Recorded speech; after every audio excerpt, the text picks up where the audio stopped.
Well, Michael Owen, we've been so used to you wearing your shorts, but now you are looking very much the modern TV pundit that you are.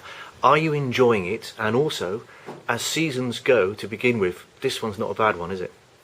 It's not a bad one at all. Yeah, I am enjoying my retirement. I'm probably busier now than when I was playing, but hey ho, it's yeah. I knew the time was right to retire. I wasn't just feeling as if I could play as well as I could, and when you've been to the top of your profession, it's isn't half painful on your mind to know that you're going out there and you're not quite as good as you were. So it was time to quit and time to start a new chapter in my life, and I've done that. And as you say, it's a fantastic Premier League season to enter the footballing, or the side of the footballing world.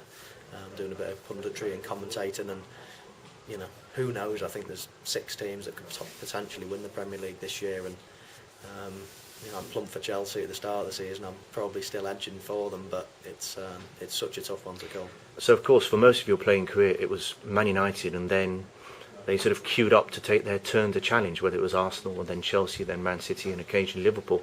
The difference this year is, after 7-8 games, anyone's guess, isn't it? It certainly is anyone's guess. I mean, you know, Tottenham have bought well. There's question marks over Man City. Certainly not their team, but obviously going away from home, they're not don't look the same team. Liverpool, are they, you know, ready to mount a challenge?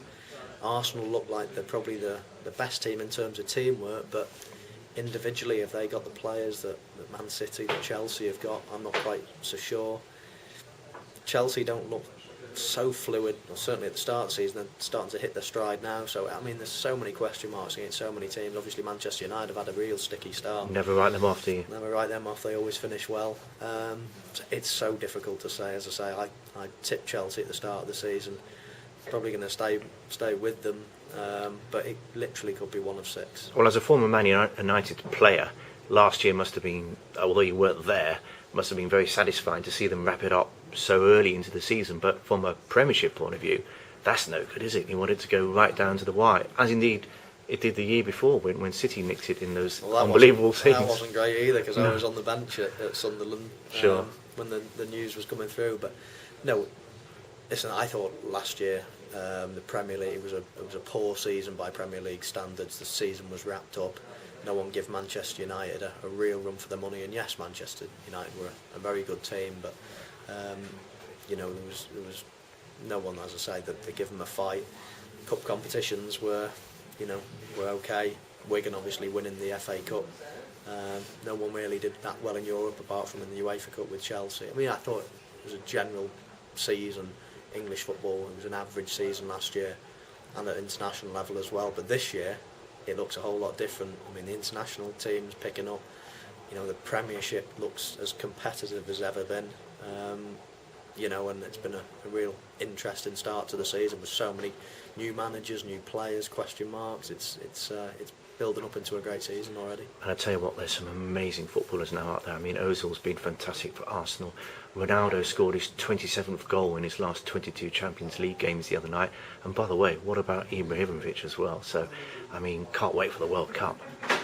Yeah, World Cup, Champions League, Premiership. I mean, it really is a feast of football that we've got this season. So, very exciting. I mean, yeah, and particularly exciting to have these players on our doorstep in the Premier League. And the other great thing is, you know, even if these great players are in other leagues, the access to being able to watch these players is so great nowadays that you turn a channel on and you know, you can get any league in anywhere in the world really beamed in. So it's fantastic to be a football fan nowadays. Quick thing about the World Cup: if you use your heart, England could beat anybody. If you use your head, right this second, it's hard to say that they're better than Spain or Argentina or Brazil or maybe Holland, maybe Italy. Should we manage our expectations this summer? Well, of course, but I think England or English people in general are starting to do that now. I think there have been quite a few disappointments, and I think our expectations are as low as they've ever been. Although the last couple of qualification games has probably raised them slightly, but no, we're still behind some of the nations that you mentioned, you know, and history will tell you that no European team has won a World Cup in South America, so it's going to be incredibly difficult. But there are signs of hope. We've got pace in the team. We've got youth in the team. You know, we look a good team again over the last couple of games, and no one will fancy facing us in the World Cup, put it that way. And once you get into knockout football, anything can happen. But you'd have to say that the teams that we've already mentioned are probably ahead of us just at the present time. Okay, Michael. Well, enjoy your retirement and keep on enjoying the football. I certainly will do. Thank you very much.